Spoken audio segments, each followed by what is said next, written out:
Hi everyone, we have a few viewers already. Thank you so much for tuning in.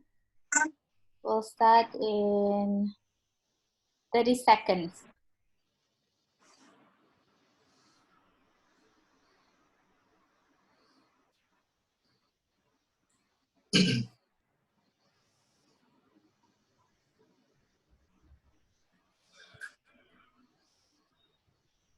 All right, shall we start? Okay, so as our livelihood is being threatened, are our days numbered? How do we survive against smarter and faster machines? That's a quote from The Human Race 4.0, a book authored by our guest expert today. And I'm so looking forward to learn from her and to delve deep into the subject today, right? So good afternoon, everyone. Thank you so much for dropping by and welcome to Point of View series. Today is our 35th episode. And let me also reiterate the purpose of Point of View series. It's basically a live talk show where we want it to be an avenue that will enlighten each other and hopefully that along the lines of getting the life of moments so that we all could act upon for the betterment of ourselves and others around us. And as you can see on the screen with us here today, we are honored to have Tan Shu-Tze or Shu-Tze Tan. Thank you so much, Shu-Tze. Thank you so much for you to have agreed to spend an hour of your precious Thursday with us at POV. And thank you for inviting me too. Yeah. Thank you. And to our viewers, thank you so much for your support. We have a few viewers here. Thank you so much for dropping by.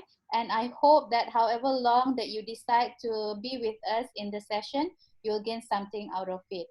And as usual, without further ado, a short introduction about Oma and I. Then we will have our guest expert to introduce herself. Right? So Oma. Yeah, hi everybody. Welcome back to the show.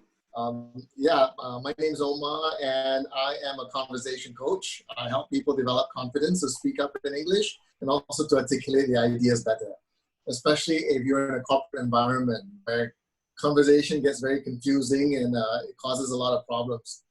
So this is why I come in. All right, so today we've got Shu-Tze, and if you're like me, you've heard the term the New World Order. Right, the New World Order. Jack, you've heard this term, right? It's been thrown around a lot. Exactly. And ever since the outbreak of the COVID-19 pandemic, the New World Order is now the new normal. They say the New World Order shares the new normal now. And so today we've got Shu-Tze, author of the book, The Human Race 4.0. And Shu-Tze, welcome to the show. And with your help, we'd like to peel away this jargon, this thing called the New World Order. And perhaps you can start by sharing with us what motivated you to write this book. Okay. Thank you, Oma, and thank you, Jack. And about the book. Well, actually, what motivated me to write a book was one of my childhood dreams. Yeah, I think it was when I was like 8 years old when I started to learn how to write a story. I actually started writing story when I was 8. And then I already thought of, okay, one day I'm going to write a book. Yeah, but the subject of this book only came about somewhere in July, August last year.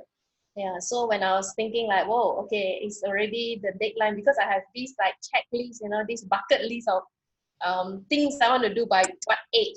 So this thing about writing a book, I was like, okay, I'm passing the age now and I haven't written the book. So what do I want to write? And then I was in a conversations with a group of people, and then someone actually highlighted that whatever we do it to the people that we serve. What do they value most? Yeah, and then someone pointed out to me that, hey, Shu-Tze, you've been like 20 years of consulting, so what can you write about? So then I was thinking like, hey, why don't I just write about things that I've learned? Yeah, so, and there are certain questions that I wanted to answer, and one of the key one is, there is always these questions about like our mind, yeah, whatever. There's this famous line that says, whatever we conceive in our mind, yeah, will happen, right? So from a science method, from a systemic scientific method, how do you prove that? How do you explain that? Yeah, so I wanted to go deep into the psychology and the science, and I use science to explain this psychology part. Yeah, so that's how I started with the book. Yeah. Right. So before you continue on further on explaining those, let me also put some credibility in the conversation that our guest expert today is a has more than 2 decades of practice as an organizational and people strategist, and she held top leadership roles with global consulting firms and companies in the past, responsible for group-wide transformations, and she is known for her approach to purpose and profit, logic and intuitive in achieving long-term growth and breakthrough results. Interesting, right? So, okay, so from there, right, we have actually given you a few questions for today's interview so that we are more purposeful and also more focused, to put focus in the conversation. But at the same time, I would like to encourage our viewers to also ask questions. You can also be part of the session by you contributing by asking questions, as well as you can also give your perspective, right? So further on about our topic, Human Race 4.0, the big idea of the book, Shu-Tze. The big idea of the book. Overall, the whole purpose of this book, why is it called Human Race 4.0 is this. We have heard of Industrial Revolution 4.0, right? Yeah, and if you don't know what is it, just Google it. Yeah, if not, I will do a seminar for you and I'll charge you. So, Human Race 4.0 actually coincides with Industry 4.0. Yeah, Industrial Revolution is where, the famous word that, of course, you probably heard is like the smarter technology, the AI, where robots is faster and smarter than human being and stuff like that, replacing jobs and replacing a lot of things that we do. So then the next question is like, hey, what about us human? Where do we play? What is our role? Yeah, so that's the reason why this big title, Human Race 4.0.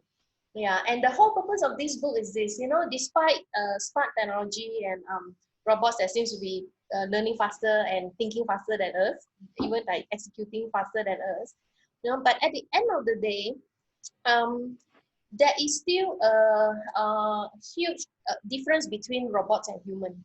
Yeah, and how do we get ahead in the new world order? Now, this new world order, there are two ways of looking at it. Of course, a lot of people are already aware that Industrial Revolution 4.0 is going to bring a very different reality.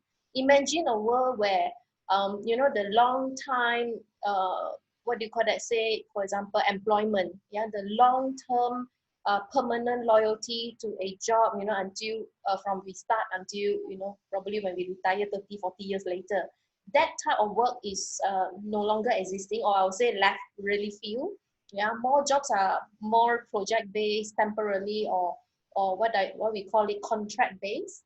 Yeah, and then a lot of jobs, manual jobs, and even middle management, this work are being replaced or going to be replaced by technology and robots. Yeah, so many things is changing. Even the way we do banking now, we do payment are different now, right? And everywhere I go, first thing I will check is, can I use QR Pay? I don't want to take out my wallet and everything else, right? So our life are changing. So in that sense, and in this 4.0, we are only at the very beginning. Yeah, we haven't like full-fledged 4.0 yet, right? So at the full-fledged 4.0, we are entering into a reality that, our forefather or even a lot of us, we have not ever, even experienced before. That is called New World. But the actual term New World, the New World Order, it actually relates to monetary system. Okay, that's the actual definition of New World Order. Right, so what does it mean? Before the Second World War, in between the First and Second World War, before that, currencies, global currencies are tagged to gold. I think everybody knows that, right? Yeah, so any currency is always backed by gold. Then what happened is when the war and there are a lot of unrest, and then of course Spanish pandemic that happened early in this century, yeah, or in this yeah. So and a lot of countries trying to survive. Yeah, either they need money to buy weaponries or even essential goods, yeah, essential foods and things like that. Then you probably have heard wartime stories like they are rationing of food, yeah, because they have to spend more money on machines and weaponries and things like that, right? So that it created a huge discrepancy and inequality in between the countries. Yeah, some countries has already very little gold, suddenly like no more gold, right? But some countries like have a lot of goals, have a lot of weaponries and machineries, then they have a lot more goals, right? So there is a huge disparity in the equality. Okay, so when there is a very huge gap, then when countries to countries want to trade and do businesses, it becomes very difficult. Yeah, your price, can suddenly escalate 10 times in some countries. Yeah, so your import export definitely will be affected. So there was actually a convention where the country's leaders sat down and said, now how do we move forward? So that was when they actually depacked, that's where they took away gold as the basis for currency's valuation. Okay, and what do they do? They actually tag on use US currency as the basis of what do you call a media to mediate the value of other currency. Yeah, so and that has been happening until even at now. So 90 or 70% of global business transaction, yeah, are actually tagged to USD. Okay, yeah, if you work in global company, a lot of your reporting you have to convert into Malaysian ringgit or USD reporting, things like that, right? Yeah, so but again, we have already reached a period where there are huge inequality, gaps, and of course the debts, yeah, the global debts is crazy. It's like 300 trillion now, and US is printing money like nobody business. And the reason why at this period, when they print, other countries like even Malaysia, Singapore, Japan, they need to print so that the value is not, the gaps doesn't grow too much. Yeah, imagine when US print money, their currency become less value, right? And if we do not print money, say Malaysia, we don't print money, then our Malaysia ringgit become more expensive, right? So when US want to buy raw material from Malaysia or any other countries want to buy from Malaysia in USD, then it become much more expensive. Yeah, even by 10%, 20%, that's a lot of huge increase in cost of doing business. Okay, so that's why other countries have to do it. So the whole value system is coming down. The currency value is coming down, right? And then the next question is like, which is the one that is really giving us the real value now? So the whole prediction now is in the next 10 years, there's going to be a change in that monetary system. How is it going to change? We do not know yet. Yeah, is it cryptocurrency? I won't even go there, right? So what is the mode of valuation? We do not know yet.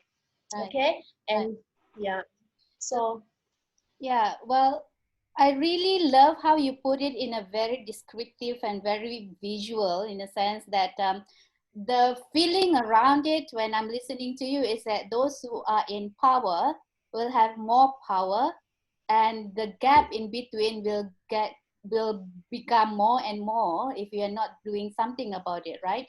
And also, I am talking about doing something. It also a realization from the individual level that what can I do in order for me to cope, not only coping but also at par with this advancement, right? Yep. And that leads me to my next question, because I've actually read your book, well, not the whole book but the summary of the book, right? And as you were explaining the big idea of your book earlier, and it gets me to link it to the summary of the book, that you were talking around innovation in relation to human race evolution, or yes. vis-a-vis human race evolution. So I have this question number one, which I've also put in our chat group, in our comment section. And because it's long, so I put it there so that everyone, if you are interested to know Good. the question, so Yes. that you can read. And I'm also asking you this question number one. Perhaps you have the answer for this, and you have the question as well. So I don't have to read. Yeah, but it's the idea around it is it comes from the idea of when you put IR 4.0 is giving us a little bit of a different atmosphere comparing to all those the three revolutions that we had before. So I mean, as a normal human being, I Yes. would like to know more. Yeah. What do you mean by that? Okay, so this industrial revolution has already started like about 300-400 years ago, like 300 plus years ago, you know, with the first one where this discovery of steam power, you know, then you have this steam boat that crossed the ocean, not the steamboat that we eat, yeah, steamboat across the ocean, and of course the steam train and things like that. That it actually power up productivity, right, and machineries. Then, of course, the second one was the electricity and telephone, and third one is electronics, you know, the digital and things like that. And fourth one is where every digital devices are being linked and seamless. Okay, that's what four is. Okay. Now, so what it means is in any technological innovation, either the past or now and future, the whole purpose of technology innovation has not changed from even prehistoric human being age. Okay, so what does prehistoric human being do? They saw a stone, they sharpen the stone so that the stone can cut meat better, right? Is to increase productivity. Okay, so innovation, the whole purpose is to increase productivity and is to make our life easier, faster. Okay, yeah, so the only thing is, what is the tool, what is the technology of what it improves? Okay, so now what about human being? Now human being continue to evolve as our life gets better. All right, then in my book I actually explained that also in one of the chapter. You know, in nature it's like this. There's this thing called the law of natural evolution, law of evolutions, where eventually the one that will continue to survive are the one who continue to adapt to the environment. Okay, so for human being, it's the same thing. If you ask me, Shu-Tze, how then should we adopt? Like, what form should we be? What job should I be doing now? Or where do the new currency going to come from? Is it going to be go back to shell again? You know, the seashell again? I do not know. Okay, but I know this, that every step of the way we have to just look 2-3 steps in advance in front of us and then move forward first or prepare ourselves first. Okay, so what does it mean? So what it means is that if we are, I mean, in this room, we are either employee or we are business owners, yeah, or we are gig workers, yeah, freelance and things like that. First thing we must look into is my area of industry and also my field, the area that I am specializing in, will there still be this requirement in the future or not? Okay, yeah, because some requirement, if you look at the innovation that's happening around the world, the replacement in other industry, you know that your job will be replaced. All right, but some of us, our job will replace in form, yeah, in the way we deliver, yeah, but our expertise will not be replaced because it takes time to grow, for example. Okay, so then therefore we need to change the channels of delivery lah, but the expertise is still the same. Okay, yeah, so at the end of the day, human, you know, through industrial 1.0, 2.0, 3.0, human has lost their job, lost their business because new innovation took over, right? Same thing, what we are experiencing today and 4.0, even 5.0 later, yeah, there will be areas that is replaced, yeah, no longer relevant, yeah, jobs and businesses no longer relevant, but there will always be new ones coming out, yeah, new form coming out. Yeah, so our job is that is the reason why we have to keep looking at what is happening around us. Yeah, what is changing, what is still relevant, we continue on. What is no longer relevant, then we move to the relevant area. All right. So it's basically if we were to chunk it into bite size that rather can be consumed by the individual basis, it's really asking ourselves whether where am I standing at this point of time will be as relevant as how it is in the next, how long? 5 years? 10 years? Yeah. Even just immediately, if our job, let's say in the last few months, right, and if we are not getting jobs already, then we know our industry is already affected. Okay, yeah. But if the last few months, your job maybe, you know, either your work probably stopped, but your client has been asking you for proposal for future, you know, when the MCO is lifted, you can like go back and deliver, right? Then you know that, okay, your industry is still okay, there is still needs, all right? Then, of course, you also want to evaluate how much is the volume. Yeah, are you having the a lot of say proposal, yeah, any type of proposal, is it still similar to where it used to be? Yeah, do you see that it's continuing to grow? Because in every effort that we do, you know, this relevant, at the end of the day, come back to human psychological need, food on the table and roof over our head. It still come back to that, okay? It's to be able to survive, makan, and protect.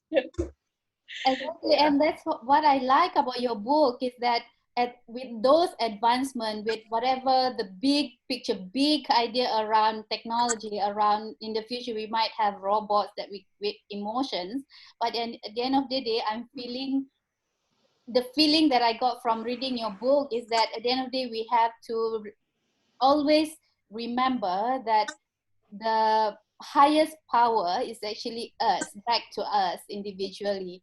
And that really, I think, kind of like a relief, a realization that if I don't, well, I mean, it's not also, we have to also be careful in this because we might be thinking around, okay, you want to be advanced, you want to go at par with all those advancement, but actually I don't need to, actually I have myself, but not that way, right? You still have to, you know, keep yourself at par, but at the same time, not too much relying on those, forgetting your strengths, forgetting your value, that all those actually can be handled by what you already have. So that leads to my next question, but I'll give it to Omar because Omar also had prepared a few questions.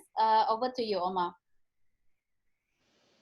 Yeah, I think what's interesting is when we look at the Industrial Revolution prior to this, a lot of it has to do with, like you mentioned, from the prehistoric people who sharpened their stones for better productivity, right? So we looked at all the various stages, steam mechanization, you know, to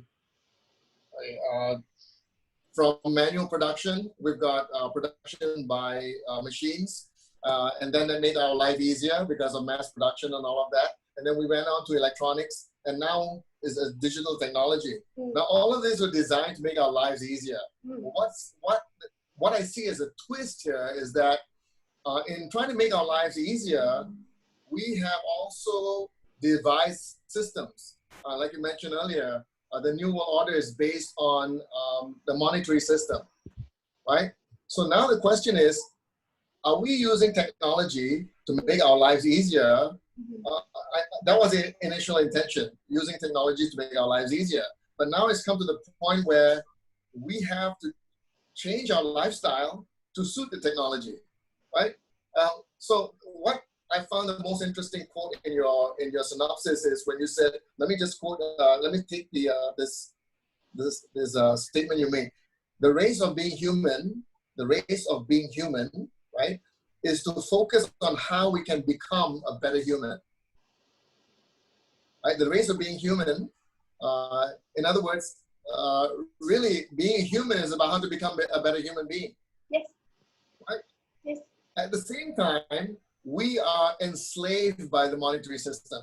And because of the monetary system, our human values are out of whack. Right? We're after gold, we're after money, we're after wealth. We were just talking about investments in various areas and things like that, right? So the whole focus is about getting more money, right? And you are trying to bring it back to, hey, what happened to human values, right? So yeah, so my big question is, when you talk about becoming a better human, can you elaborate what you mean by that? Yep.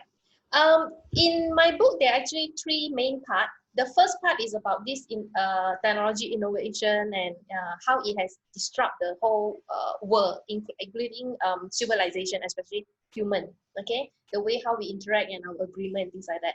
Then the second part is about the human being, which is our mind and our brain, physical brain, and also our psychological mind.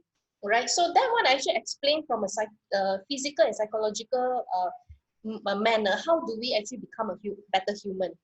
The third part is about our being, yeah, how to be a better human, which actually all this idea has not deviate from the past history. I mean, when we look into like the whole industrial revolution, or even like this political revolution. Actually, all these are connected. Now, what is happening in the world is this. Very often we look at things that there is this good part and the bad part. Where do we stand? Right? So you have this better human, but at the same time we have this inequality of money. Okay. Life. Yeah, the worth of life, right? But if we look into the universal law, which is let's take one of it is Newton law, right? In any action, there will always be an equal amount of reaction.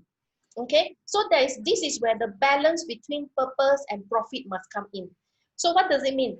Now, yes, I agree with you that while technology and all those things are making human become more productive and easier, but because of human this capitalization, yeah, this business world, this government, you know, I try to win you, you try to win me, and things like that.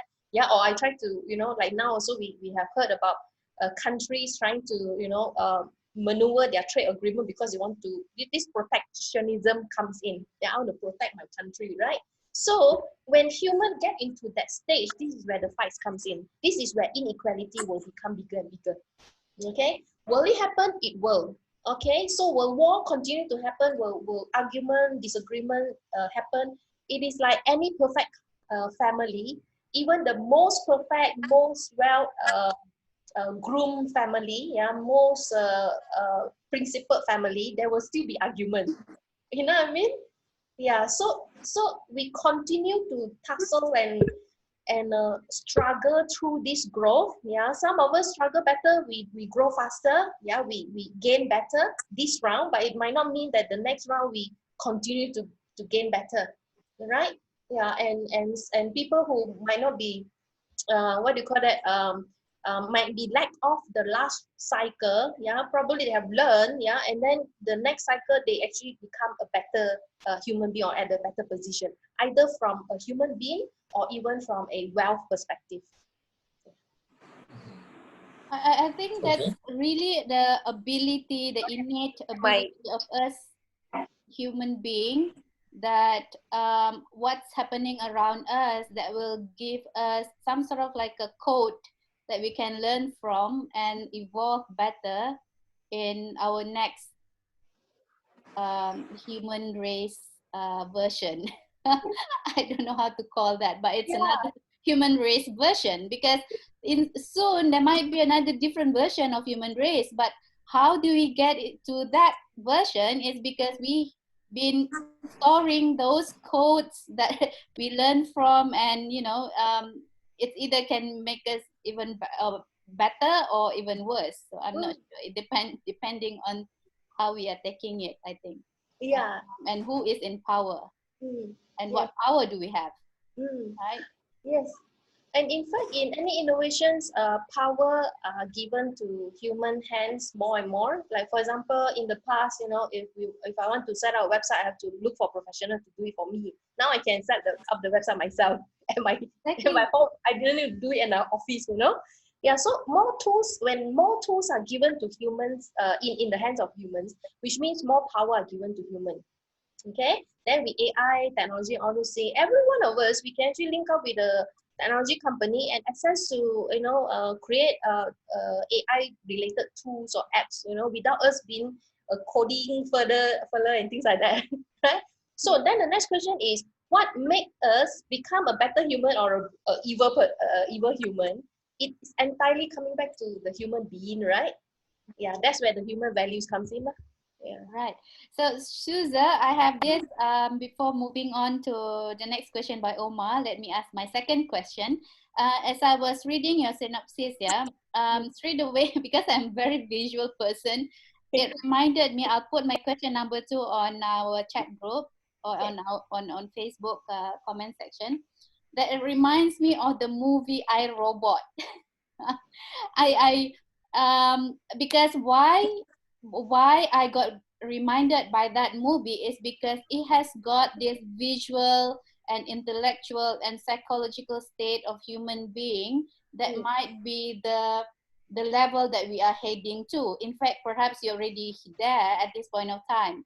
And even more so because as I was reflecting to that movie, of course, I don't remember yet fully now, but I googled it and I read the Wikipedia of iRobot, and straight away it gets me into this thinking that if I were to watch that movie now, because in relation to us facing the crisis that we have now, I will be really thinking that, that it is actually happening already now, right?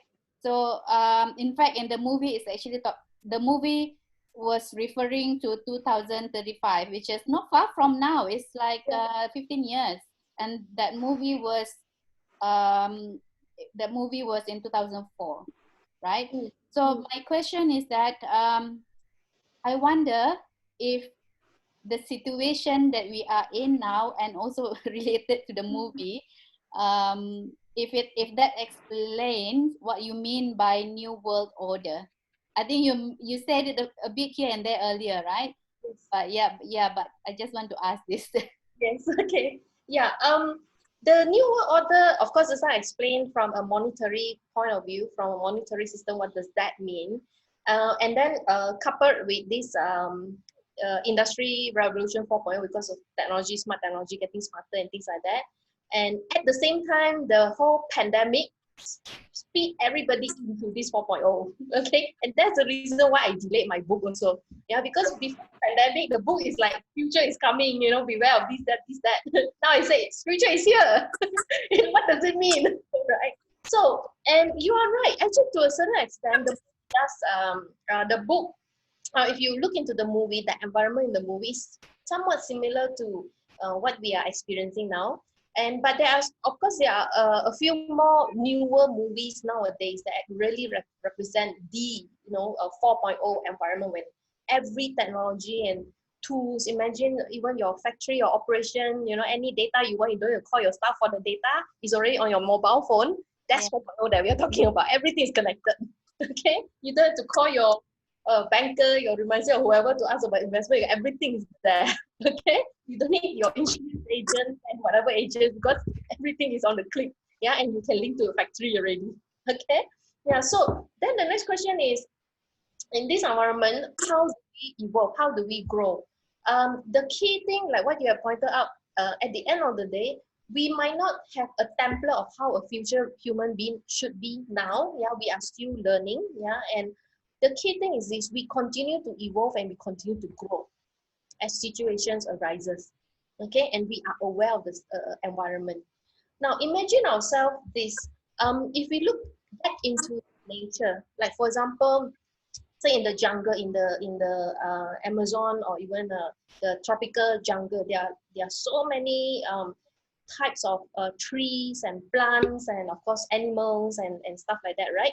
So when the seeds of the trees fallen to the ground, some seeds grow and some seeds die. Okay, and some seeds, while the seeds are so small and the ground is already full of a lot of other flora and fauna, so how do they continue to grow? Because they continue to find ways. Yeah, it could be through in between of the roots. Yeah, and they find ways to stay strong in this despite of the flood, the wind, the animal trying to pick them out, or whatever, or storm on them. Some storm already and they continue to survive. So human being is the same thing. As long as we continue to have the propensity to grow, yeah, we might be shut down, we might cry, we might fallen, for many, many times. As long as we continue to pick that one more time up to grow, yeah, one more time up, so eventually that seeds become a giant tree, for example. All right? Yeah, it could be a small tree first, but eventually it can become a giant tree. And the big tree are home to a lot of other animals or even other plants. And in between, they also kill other plants and some animals also lah. Okay? Yeah, so these are evolutions of life. Human continue to evolve also because humans are also life and also nature. Yeah. Okay, I've got a couple of questions. One is related to the disparity in development of different countries, right? Disparity in terms of technological development or even education. So when you talk about, and it could be even in the same country, right? So for instance, in Malaysia, you've got urban areas and you've also got areas that are kind of remote. And now, remote areas that are, even today, we read about girls in Sabah, this girl in Sabah who had to climb the tree, to get connectivity to the internet, right? So if we talk about countries that are not there technologically, how do they cope with this industrial revolution? Does that mean they're going to be left behind, or are we going to leave them behind, or should we even bring them up to speed? So it's a question of a value system here. Do we want to leave them with their value of life, or do we want to drag them into this 4.0 age and force them to live in this age?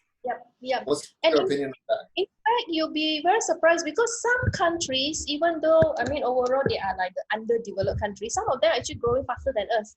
To give an example, Cambodia, I know of a friend who used to be a banker, a very high position, and when she retired early, she was actually asked by the owner of a bank in Cambodia to actually go in and help them look into the growth.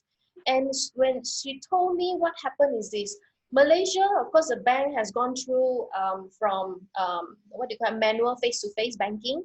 Then we go into digital banking. We do transactions through what do you call that, through our laptops and things like that.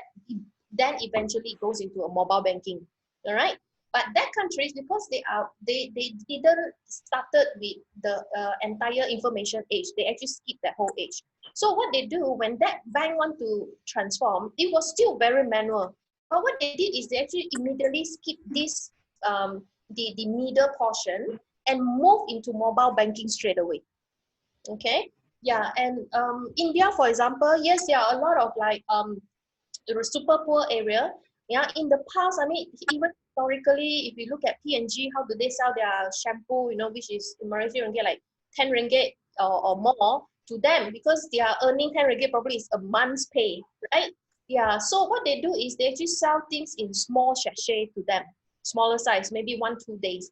And there are even bankings like, for example, micro financing, micro banking, which already started in India. There are people who actually went there and started. Now, while innovation, technology continue to run fast and things like that, developed countries will go beyond and things like that.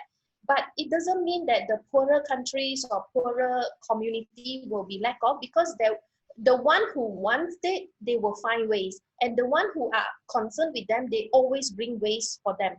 For example, actually, with this new innovation of technology, in the past, education is so expensive and so exclusive.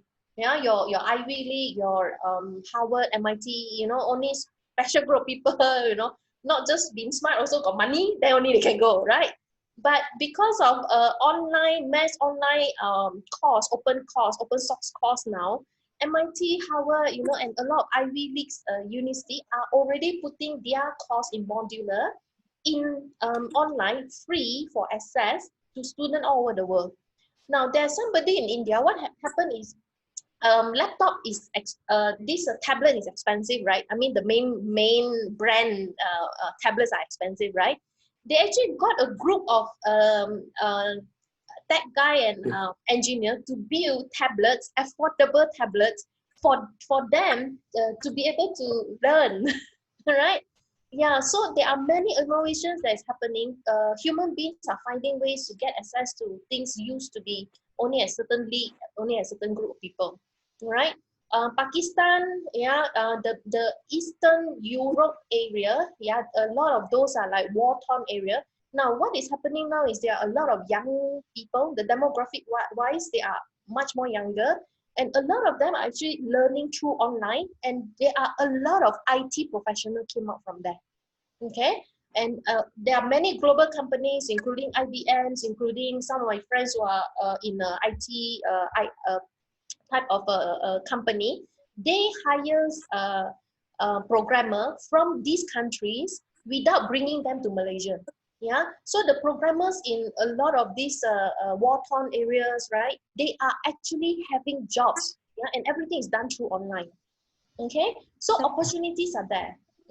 With that, right, reminds me of asking this question. I have not sent this to you, but because of your explanation, it just came to me. Now, social enterprises. It caters the people, planet, and also profit. How do you see this in terms of as supporting for the betterment of the human race? Yes. Yeah.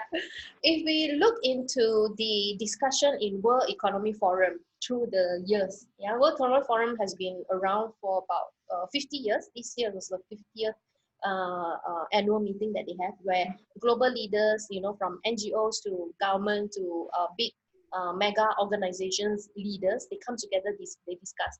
Yeah, they discuss from business to planet, people, and profits. Yeah, from these three angles. And this year, the main topics, yeah, the main emphasis in that whole discussion is actually on planet. Yeah, it's on environmental. Yeah, so it's about how do we do business in a way that we continue to save or preserve the environment for whatever life that it is. If not, that in 20 years time we are going to go kaput, you know. Yeah. So yes, even the global sustainability index, yeah, great companies, even like Malaysia, for example, the rubber companies, yeah, some good ones like, for example, even like IOI, Sunway, yeah, and a lot others company, they are actually into that.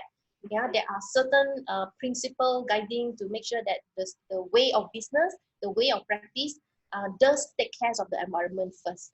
Yeah, and the way it should be, yes, you're right. Planet first, yeah, people than the process.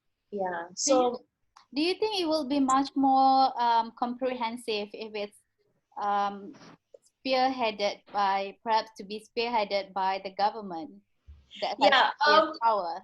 Now there's these questions always come back to why is our government doing things about it, right? Yeah. The first thing is can't remember. I wrote in my book actually. Who was the one who said this? Ask not what the country can do for you, but what you can do for the country. Right? I Yeah. think it's the same with anything else. You know, it could be the environment, yeah, it could be inequality, it could be, you know, our tax, or even our interest rate, or anything, our job or whatever. The first thing, the easiest blame is what's our government doing anything about it. Okay. Exactly. Yeah, but if we look deep into ourselves, there is always ways. You know, the worst case scenario, Malaysia, you know, there's this famous Malay saying, go back to our hometown, balik kampung, right? Tanam jagung, plant the corn, right? And raise some chicken and whatever not, you can survive. And because of your statement, I would like to ask my last question before moving on to Omar. Because for me, I'm a very practical person in a way, in a sense that, okay, if I totally understand the concept, the importance, the relevance of it in relations to the evolution of our human race, right? But at the end of the day, it will go back to, like I said earlier, it will go back to myself. What's my action, right? And sort of like a relief when I read about the last chapter. I think you mentioned about the last part of your book. You're talking about um, we have the resources that we need, which is ourselves, right? I can quote what you said in the book, like when we are able to grasp the 90% of untapped mind, we are 90% is so huge. We are in a better position to rewire our DNA to get ahead. And it's like the word rewiring DNA is like a lot more potentials we have that we can explore. So if this is the realization, and this is not something new for some, so what can I do as an individual? Where can I start? How can I start? What can I start? Yeah, you stole my question. Oma wanted to Yeah, ask the same question, right? no, it's the same thing. I think it's a very interesting point that you made there in that chapter, in that part. You know, you talked about the human mind being untapped, and we're learning more and more about how the mind works. So the next question, obviously, is yes, how do we tap it? Yeah. Right. Yeah. So the chapter, the third part of the book focuses on that. And I can tell you, you will be very disappointed because that is not rocket science. It is something you already know. Okay, so now, how do we tap into that 90%? There is the physical part, right? So that's the reason why health is so important. So I actually spend quite substantial I think maybe 1-2 pages to talk about like things we can do in terms of our health and how it affects our brain, our physics, and therefore our mind. Okay. Then of course you would have heard, words. This is Omar. This is where you come in, right? The way how we say things, yeah, the way how we form a certain sentences. Of course, when we talk to each other, we tend to be more careful lah. Okay, if we are polite and nice, right? Now, when we talk to ourselves, very often we are very harsh with ourselves, right? So the conversation we have in our mind, that is the key one. Okay, like yesterday, someone posted in Facebook. It's a very dear friend of mine, and she says that, wow, in the months when she used this word, when no businesses are opening up, yeah, when all business are closed, everybody is staying at home. When if we lost our job, what do we eat? The first question is it true? Is it every business closed? Even the whole world lockdown, there are still business running, right? Right? So the choice of word is very important. Yeah, is it everyone or is it someone? Right? Or is it every aspect of life that shut down, or is it most aspect, but there's still 20% are still moving on? Right? So the choice of word, that's the second one. Okay, so there are actually a lot more. So the way how we input in our mind, yeah, things that we watch, people we mingle with, yeah, stories that we hear, yeah, and how we control our mind or don't control our mind is going to affect us. Our relationship with each other, with ourselves, with our nuclear family, yeah. So that chapter also, there's a chapter that talks about, ultimately come back to our purpose. And this purpose thing, forget about looking into the big picture. I'm going to be the next Jack Ma. I say, first thing, take care of your family first. Okay? Take care of your family, take care of your health, take care of your finance. Yeah, if these three, we do not know how to even take care, the most basic thing, don't talk about the next step first. Yeah, don't even talk about charity or saving your family, your neighbor. Yeah, if you can't even save your family and make the basic thing with your family first, the rest is just pseudo. Right? Because ultimately it still get us back into what is the thing that I am missing, or to acknowledge what is my gap, yeah, what I need to learn, what I need to do. Yeah, and when we are good in this, one of these areas, it could be health related, relationship related, or financial resources related. When we get good into one of these, that has direct impact to our own life and our loved one, our immediate family. I can tell you, when we overcome that thing that we know we have to overcome, then the rest become easier already. Okay? So are you going to share with us, or are you going to make us buy the book? You have to buy the book. Right. The book actually get a systematically breakdown in terms of like really help you to evaluate. And the last chapter comes back to your daily activity, your daily action. Exactly, and that reminds me of the job or the work that we've been doing in personal growth and professional development. Because at the end of the day, it's you mentioned about you yourself finding your gap and how you can improve. And in learning and development, we always emphasize the three elements: your attitude, knowledge, and your skills. So if you can identify which of these, or rather what in each of these elements that you have to improve, then you have a very focused specific action plan that you can do in order for you to reach, or to rather to close the gap that you have identified for yourself, be it for your personal, also Yes. for your professional advancement.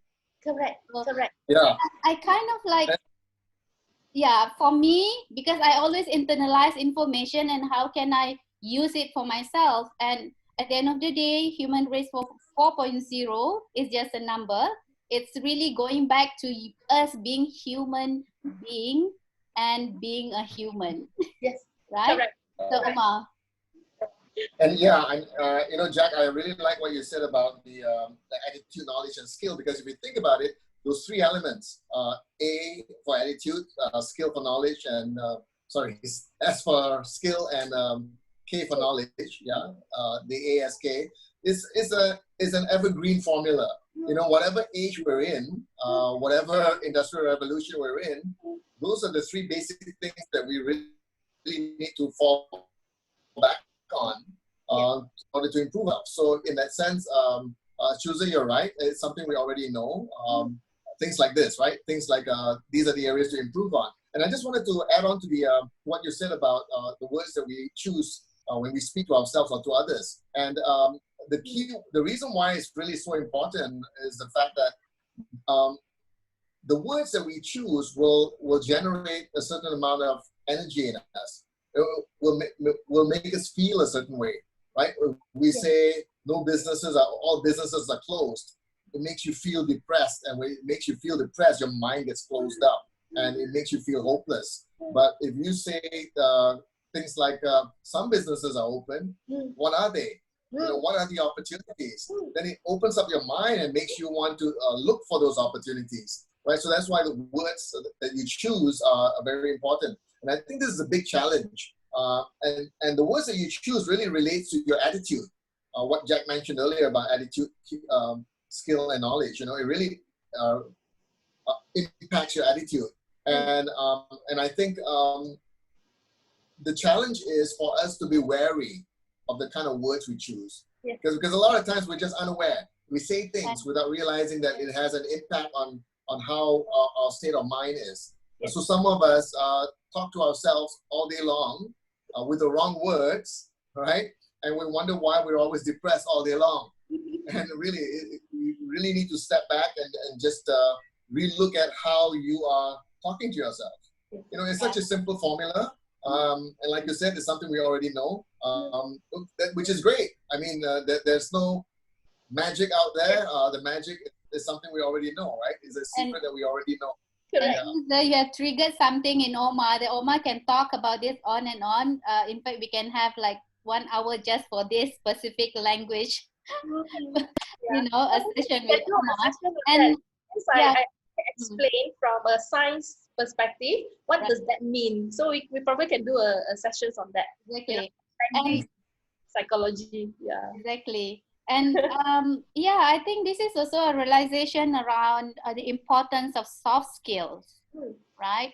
Most of the time, corporation, they are pretty much into, of course, the functional part of the operations. That's definitely, I'm not saying that it's not important, but it's as important as the soft skill part of of the organization or the people that are working in the organization, right? And us in consultancy business or as a trainers, speakers, mentors, coaches, I think if we have this common mindset around where are we heading to and what kind of scenario or atmosphere that we need to develop, I think we all can, be working together in terms of molding this into the society or as much as we can around our vicinity, right? And that's why we have someone like Shu-Tze who have been doing such a great work researching and been doing this for organizations out there, a lot of huge corporations been getting Shu-Tze's expertise in this, and why not? And the good news is that why not we can also apply those thinking or those skills or those attitude that we need to have in ourselves in order for us to be at par with the evolution. And how can you do that? You read Shu-Tze's book, which will be out anytime soon. So when will that be, Shu-Tze? So okay, are you going to announce when is your book will be? October. All right. So it will be a few more months. But at the same time, the information and the expertise is with Shu-Tze. You know who to ask or to reach or to contact rather.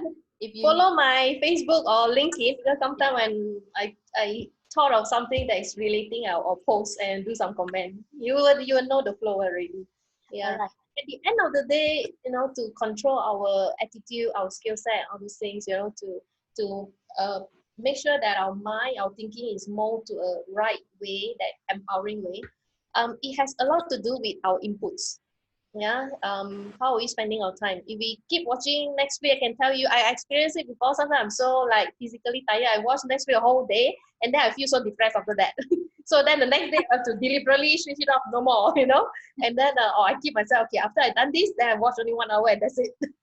Yeah, right. And so the books you read, yeah, the music you listen to, the podcast we listen to, yeah, people we mingle with, and so that is very important for input, for to control and more how we think. And the other thing is output. We must get into action. Yeah, I have quite a number of friends who feedback that, you know, they got stuck, they don't know what to do and things like that. And if they are in training and consulting like us, I would say that, hey, this is the time we have to walk our talk, you know. So when I was writing the book, like the last 3 chapter, which is on the action, right? I was like, I have to make sure I am actually practicing this. So some of that I write with conviction because I gone through it before, right? And a certain part that I was writing, I said, oh gosh, I still have to a lot to work on this area. I cannot hold through to what I'm saying with conviction. Yeah, so nothing beats walk the talk ourselves, you know. Yeah. Exactly. And I think, yeah, true. And I think it's the realization that you have all it takes to be better in whatever definition that you have, because at the end of the day, with the exposure in social media, we tend to, if I can put that in an extreme way, is that we tend to compare with each other, right? And that gets us like, okay, she's so much better, she can do this, I cannot because I don't have this, blah blah blah. So those kind, again, coming back to Omar's explanation earlier about the conversation that we put in ourselves, right? And I would like to also remind myself that self-care is the first line of defense, right? You can be as productive and don't go to sleep, but will that be good for your health? I don't think so, right? Cannot. Yeah, absolutely right. Self-care. You know, we have to have balance of physical, psychological, then your output is balanced. All right, so let me acknowledge our audience. Thank you so much for dropping by. We have a few audience today. A lot of them are our trainers friends, consultants as well. And we have a few important people as well, VVIP. I can see because they are watching, so I can see their name appearing. Thank you so much for dropping by. And I think we are already at the end of our session today. 2 more minutes. Words from you, Shu-Tze. Yeah. At the end of the day, it's whatever that has passed is past, right? Either you have regrets or you feel like a winner. Yeah, the future, even the next minute, is a new opportunity for us to create something else. Yeah, so as long as we are in the mode of continually learning, right, and take captive of our mind, don't let the negative thoughts pull us down. Yeah, be aware. You know, when we have these negative conversations, be aware. At the end of the day, it's being, like what Jacqueline, what you have said, to be a better version of ourselves every day, right? Even if 1%, just be that better version. Yeah, it could be sleeping half an hour earlier so that I won't be so tired, for example, right? Or to spend at least that 15 minutes to read a book every day and make sure that every day. Yeah, so just that simple little thing, you know, that improves, that moves you to a positive side, right? And every one of us will know what is the activities that is positive and not positive. Okay, so and eventually you will see yourself, you know, in 1 month's time you are different from where you are today. Totally agree. Omar? Great stuff. Looking forward to the book, Shu-Tze. Yeah, really looking forward to it. And I just wanted to say congratulations because this is a childhood dream that's come true, right? Yeah, so you are walking your talk in a way, making your dream happen. I just can't help thinking when we talk about all these revolutions, we're always referring to industrial. You know, so this is, I think, the first time somebody's talking about the human race as opposed to the industry, just the industry. And you know, perhaps in the future we'll be looking at human evolution, or rather than just talking about industrial revolution. And in fact, there is people are also saying that this 4.0, or we call it the smart age, it's also the human age. You know, you have the smart technology, smart age, but it is also a time where we actually focus on the human age. Okay, well, maybe we can talk about that in the next, in another session. Yes, definitely. Yes. Yeah. Right. If we can have the national GDP, but there's also countries that are using happiness index instead. So I can really foresee that in the future, the technology will be the next layer, but the first and the first layer will be human. So that's where we then start, because we are more and more. We have a lot of these accumulative codes that we want to be better as ourselves as human beings, right? So, okay, thank you so much, Shu-Tze. And I would like to also announce to our audience, we'll have our inspiration series on Saturday. We are featuring a social entrepreneur from Sabah. They are, this guest of ours is a member of Sabah Social Entrepreneurs Network. I will be featuring her, what she has been doing for the people of, or rather for the community, rural community in Sabah. So thank you so much, Shu-Tze and also Omar, and to our audience. And we are signing off now. Thank you. Bye-bye. Bye-bye.